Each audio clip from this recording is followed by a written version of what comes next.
Hi hello friends, welcome back to my channel. ಇವತ್ತಿನ ವಿಡಿಯೋದಲ್ಲಿ ಕುಕ್ಕರ್ನಲ್ಲಿ ಯಾವ ರೀತಿ ದಮ್ ವಾಂಗಿಬಾತ್ನ ಮಾಡೋದು ಅಂತ ತಿಳಿಸ್ಕೊಡ್ತಾ ಇದ್ದೀನಿ. ಈ ದಮ್ ವಾಂಗಿಬಾತ್ ರೆಸಿಪಿ ಅಂತೂ ತುಂಬಾ ಟೇಸ್ಟಿಯಾಗಿರುತ್ತೆ. ಮಿಸ್ ಮಾಡದೆ ನೀವು ಕೂಡ ಟ್ರೈ ಮಾಡಿ. ತುಂಬ ಈಸಿ, ಟೇಸ್ಟಿಯಾಗಿರುತ್ತೆ. ಒಂದ್ಸಲ ನೀವು ಟ್ರೈ ಮಾಡಿದ್ರೆ ಪದೇ ಪದೇ ಮಾಡ್ತಾನೆ ಇರ್ತೀರಾ, ಅಷ್ಟು ಸೂಪರಾಗಿರುತ್ತೆ. ಬನ್ನಿ ಈ ವಾಂಗಿಬಾತ್ ರೆಸಿಪಿನ ಯಾವ ರೀತಿ ಮಾಡೋದು ಅಂತ ನೋಡ್ಕೊಳ್ಳೋಣ. ಅದಕ್ಕೂ ಮೊದಲು ಯಾರೆಲ್ಲ ಹೊಸದಾಗಿ ನನ್ನ ಚಾನಲ್ನ ನೋಡ್ತಾ ಇದ್ದೀರಾ, ದಯವಿಟ್ಟು ಚಾನಲ್ನ ಸಬ್ಸ್ಕ್ರೈಬ್ ಮಾಡ್ಕೊಂಡು ನೋಡಿ. ದಮ್ ವಾಂಗಿಬಾತ್ನ ಮಾಡಲಿಕ್ಕೆ ನಾನಿಲ್ಲಿ ಮೊದಲು ಒಂದು ಕುಕ್ಕರ್ಗೆ 3 ಟೇಬಲ್ ಸ್ಪೂನಷ್ಟು ಎಣ್ಣೆನ ಸೇರಿಸ್ಕೊಳ್ತಾ ಇದ್ದೀನಿ. ಎಣ್ಣೆ ಬಿಸಿಯಾಗಿದ ನಂತರ ಇದಕ್ಕೆ 1 ಟೀ ಸ್ಪೂನಷ್ಟು ಕಸೂರಿ ಮೆಂತ್ಯ, ಅರ್ಧ ಹಿಡಿಯಷ್ಟು ಪುದೀನ ಸೊಪ್ಪು, ಹಾಗೆ ಸ್ವಲ್ಪ ಕರಿಬೇವಿನ ಸೊಪ್ಪನ್ನು ಸೇರಿಸ್ಕೊಳ್ತಾ ಇದ್ದೀನಿ. ನಂತರ ಇದಕ್ಕೆ 2 ಸ್ಲೈಸ್ ಆಗಿ ಕಟ್ ಮಾಡ್ಕೊಂಡಿರುವಂತಹ ಈರುಳ್ಳಿನ ಸೇರಿಸ್ಕೊಂಡು ಈರುಳ್ಳಿ ಕಲರ್ ಚೇಂಜ್ ಆಗಿ ಸಾಫ್ಟ್ ಆಗೋವರೆಗೂ ಇದನ್ನು ಫ್ರೈ ಮಾಡ್ಕೊಳ್ತಾ ಇದ್ದೀನಿ. ಈರುಳ್ಳಿ ಕಲರ್ ಚೇಂಜ್ ಆಗಿ ಸಾಫ್ಟ್ ಆಗಿದ ನಂತರ ಇದಕ್ಕೆ ಒಂದು ಅರ್ಧ ಕಪ್ನಷ್ಟು ನೆನೆಸಿಟ್ಕೊಂಡಿರುವಂತಹ ಬಟಾಣಿನ ಸೇರಿಸ್ಕೊಳ್ತಾ ಇದ್ದೀನಿ. ನಿಮಗೆ ಇಲ್ಲಿ ಹಸಿ ಬಟಾಣಿ ಸಿಕ್ಕುತ್ತೆ, ಹಸಿ ಬಟಾಣಿನೂ ಸಹ ಸೇರಿಸ್ಕೋಬೋದು.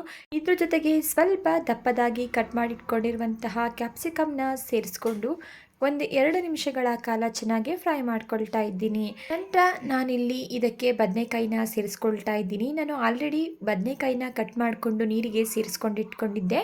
ನಾನಿಲ್ಲಿ 5 ಬದನೆಕಾಯಿಗಳನ್ನ ಸೇರಿಸ್ಕೊಳ್ತಾ ಇದ್ದೀನಿ. ನಂತರ ಇದಕ್ಕೆ ಬದನೆಕಾಯಿ ಫ್ರೈ ಆಗಲಿ ಅಂತೇಳಿ ಸ್ವಲ್ಪ ಉಪ್ಪು ಹಾಗೆ ಅರಿಶಿಣದ ಪುಡಿನ ಸೇರಿಸ್ಕೊಂಡು ಬದನೆಕಾಯಿನ ಒಂದು 3 ನಿಮಿಷಗಳ ಕಾಲ ಚೆನ್ನಾಗಿ ಫ್ರೈ ಮಾಡ್ಕೊಳ್ತಾ ಇದ್ದೀನಿ.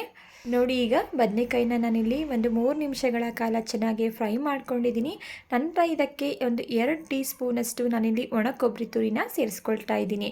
ಇದ್ರ ಜೊತೆಗೆ ನಾನು 2 ಟೇಬಲ್ ಸ್ಪೂನಷ್ಟು ಮನೆಯಲ್ಲಿಯೇ ಮಾಡಿರುವಂತಹ ವಾಂಗಿಬಾತ್ ಪೌಡರ್ನ ಸೇರಿಸ್ಕೊಳ್ತಾ ಇದ್ದೀನಿ. ನೀವಿಲ್ಲಿ ರೆಡಿಮೇಡ್ ವಾಂಗಿಬಾತ್ ಪೌಡರ್ನು ಸಹ ಬಳಸ್ಕೋಬೋದು. ನೋಡಿ, ನಾನಿಲ್ಲಿ 1 ಟೀ ಸ್ಪೂನಷ್ಟು ಬೆಲ್ಲನ ಸೇರಿಸ್ಕೊಳ್ತಾ ಇದ್ದೀನಿ. ಜಾಸ್ತಿ ಸೇರಿಸ್ಕೊಳ್ಳೋ ಅವಶ್ಯಕತೆ ಇಲ್ಲ, ಯಾಕೆಂದರೆ ನಾವಿಲ್ಲಿ ಒಣ ಕೊಬ್ಬರಿನ ಯೂಸ್ ಮಾಡಿರೋದ್ರಿಂದ ವಾಂಗಿಬಾತ್ ಸಿಹಿ ಆಗೋ ಚಾನ್ಸ್ ಇರುತ್ತೆ. ಅದರಿಂದ ಬೆಲ್ಲನ ಸ್ವಲ್ಪ ಪ್ರಮಾಣದಲ್ಲಿ ಸೇರಿಸ್ಕೊಳ್ಳಿ. ವಾಂಗಿಬಾತ್ ಪೌಡರ್ನ ಸೇರಿಸಿದ ನಂತರ ಒಮ್ಮೆ ಇದನ್ನು ನೀಟಾಗಿ ಮಿಕ್ಸ್ ಮಾಡ್ಕೊಳ್ತಾ ಇದ್ದೀನಿ.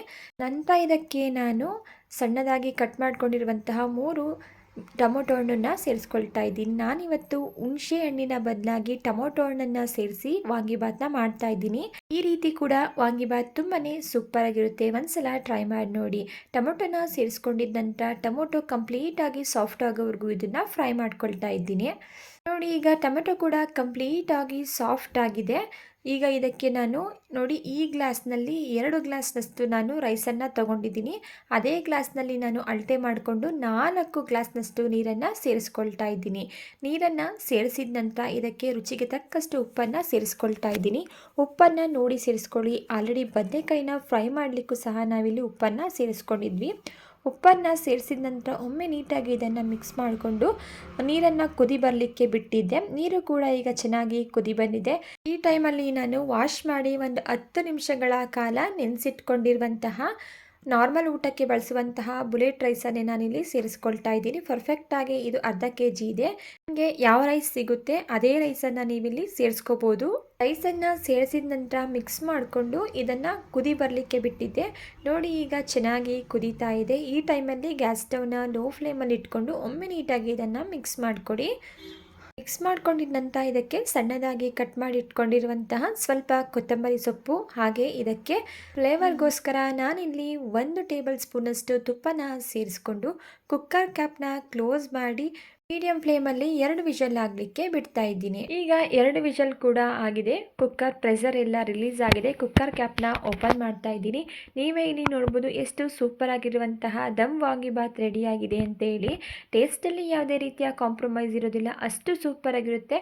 ಒಂದ್ಸಲಿ ನೀವು ಟ್ರೈ ಮಾಡಿ ನೋಡಿ, ಆಮೇಲೆ ನೀವೇ ಕಮೆಂಟ್ ಮಾಡ್ತೀರಾ. ಇವತ್ತು ವಾಂಗಿಬಾತ್ನ ಮಾಡಲಿಕ್ಕೆ ಹೋಮ್ ಮೇಡ್ ವಾಂಗಿಬಾತ್ ಪೌಡರನ್ನು ಬಳಸ್ಕೊಂಡಿದ್ದೀನಿ. ಆಲ್ರೆಡಿ ನಾನು ಮನೆಯಲ್ಲಿಯೇ ಯಾವ ರೀತಿ ವಾಂಗಿಬಾತ್ ಪೌಡರ್ನ ಮಾಡ್ಕೊಳ್ಳೋದು ಅಂತೇಳಿ ವಿಡಿಯೋ ಅಪ್ಲೋಡ್ ಮಾಡಿದ್ದೀನಿ. ಹೋಗಿ ಒಂದ್ಸಲ ಚೆಕ್ ಮಾಡಿ. ಹಾಗೆ ಡಿಸ್ಕ್ರಿಪ್ಷನಲ್ಲೂ ಕೂಡ ಲಿಂಕ್ ಹಾಕಿರ್ತೀನಿ. ಸ್ಕ್ರೀನ್ ಮೇಲೂ ಕೂಡ ಲಿಂಕ್ ಇರುತ್ತೆ. ಒಮ್ಮೆ ಬೇಕು ಅಂದರೆ ನೀವು ಅದನ್ನು ಚೆಕ್ ಮಾಡ್ಕೋಬೋದು. ಓಕೆ ಫ್ರೆಂಡ್ಸ್, ಇವತ್ತಿನ ವಾಂಗಿಬಾತ್ ರೆಸಿಪಿ ನಿಮಗೆ ಇಷ್ಟ ಆಗಿದೆ ಅಂತ ಭಾವಿಸ್ತಾ ಇದ್ದೀನಿ. ಇಷ್ಟ ಆಗಿದ್ದರೆ ರೆಸಿಪಿಗೆ ಒಂದು ಲೈಕ್ ಮಾಡಿ. ಇದೇ ರೀತಿ ಸೂಪರ್ ಹಾಗೂ ಟೇಸ್ಟಿ ರೆಸಿಪಿಗಳಿಗಾಗಿ ನೀವು ಮಾಡಬೇಕಾಗಿರೋದು ಇಷ್ಟೇ. ದಯವಿಟ್ಟು ಚಾನಲ್ನ ಸಬ್ಸ್ಕ್ರೈಬ್ ಮಾಡಿಕೊಂಡು ಚಾನಲ್ಗೆ ಸಪೋರ್ಟ್ ಮಾಡೋದನ್ನು ಮರಿಬೇಡಿ.